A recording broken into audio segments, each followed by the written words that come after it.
আসসালামু আলাইকুম গাইস, চলে আসলাম ছোট্ট একটা ভিডিও নিয়ে। আজ অনেক ঠান্ডা পড়েছে।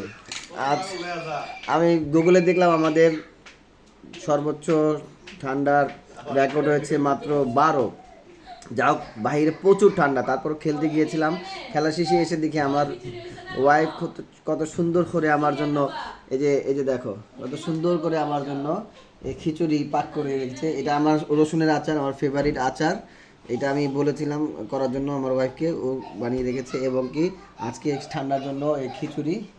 তো সবাই একটা করে লাইক এবং শেয়ার এবং আমার চ্যানেলটা সাবস্ক্রাইব করবা। এটা আমার শালার বউ, এই যে দেখো, ঠিক আছে। সবাই আমার ওয়াইফের জন্য দোয়া করবো যাতে এইরকম আমাদের আরো বেশি বেশি করে রান্না করে খাওয়াতে পারে। থ্যাংক ইউ, আল্লাহ হাফেজ। গাইস, এত সুন্দর খিচুড়ির সাথে যদি একটু আচার না হয় তাহলে তো ভালো লাগে না, একদমই ভালো লাগে না। এই যে দেখো, রসুনের আচার, রসুনের আচার।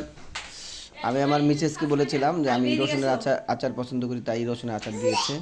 অনেক চমৎকার। এই যে দেখছো, রসুনের আচার, রসুনের আচার দিয়ে খিচুড়ি খাচ্ছি, আলহামদুলিল্লাহ।